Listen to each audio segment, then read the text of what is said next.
Good morning, everybody. Dennis Engelbrecht with the Family Business Institute and the CEO Roundtable Program for Contractors. Thanks for tuning in to Digging Deeper. Today I want to talk about succession. And the reason I'm bringing this up is we've gone through a couple of pretty interesting years, pretty tough years.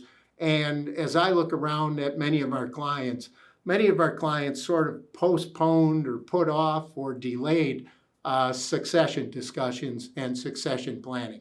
And my point today is now is the time to get back at it. All right. In a lot of cases, the coast is cleared. We've figured out what our equity situation is going to be with PPP loans and employee retention credits and certainly all of the good and bad that may have happened with your business over this last 2 years.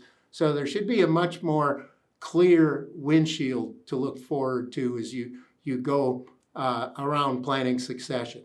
So several points here I want you to remember. All the best studies and knowledge around succession say it usually takes 10 full years to implement a great succession plan. And those that start that early tend to have better success as a company, better success with the succession plan. And why does it take 10 full years? Well, a lot of times, of course, if there's a financial payout, it can take, certainly 5 to 7 and as many as 10 years just to accomplish that, particularly if you go in a couple of stages. You maybe sell some stock today and then sell some more stock later. So that in and of itself takes a lot of time. And then, the development of the right people, the right successor leader, making sure they're ready, trained, all of that, that's important. And then things change, so you go down the road and things change. Certainly with, the pandemic these last couple of years, a lot of our thinking may have changed. We may be more interested in retirement. We may be less interested in retirement. I know for me, I spent a lot more time with my grandchildren than I ever would have, and that became a more important part of life and sort of motivated me toward the retirement side versus the continuing to work side. The simple point is that things change, right? And, among the things that change, recently had somebody who was going through a divorce and that delayed, succession,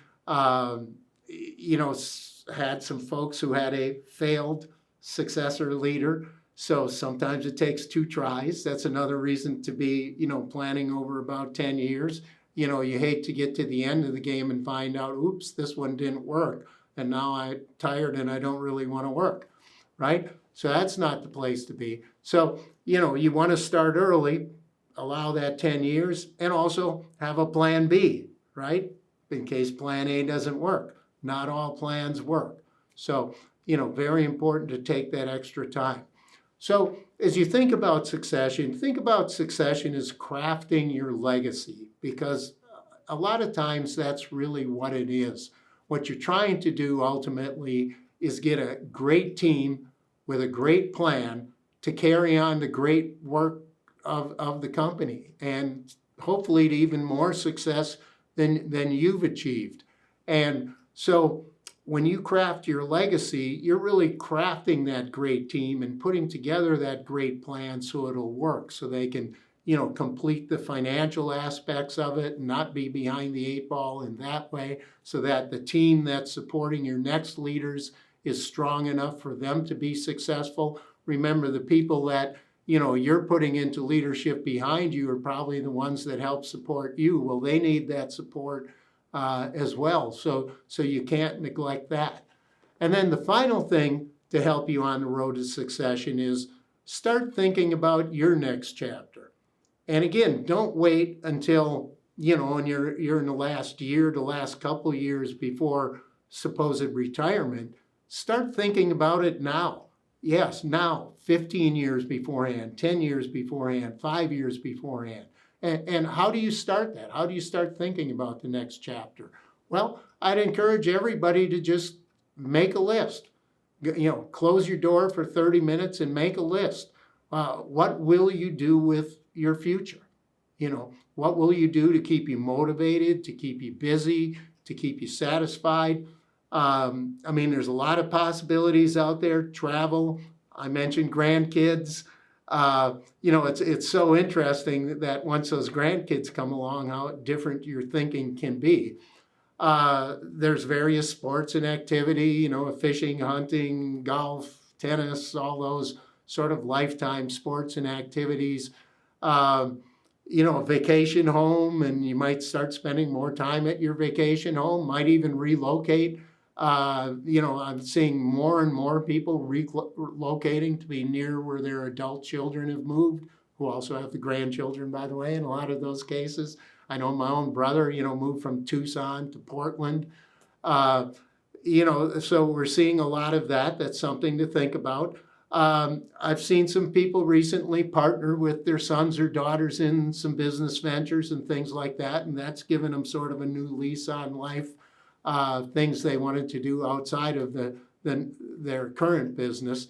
I've seen some people renew some old friendships and end up doing some travel and doing some things with those old friendships.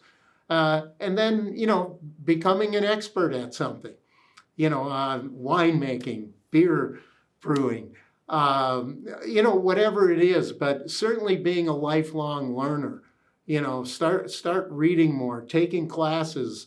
My wife has really gotten into oils, doing artwork, write a book, do poetry. There's just so many options out there.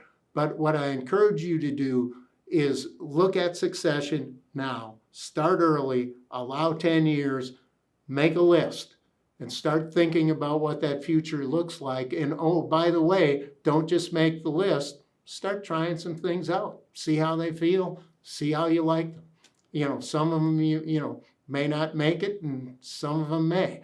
I started my bucket list. I think my wife and I created our first bucket list maybe 10 years ago. The interesting thing is we've checked off almost everything on that bucket list, but we've recreated a whole new bucket list. So, it's a never-ending thing. And so wishing you a great future. Look at succession. Do it now. Dennis Engelbrecht, Digging Deeper.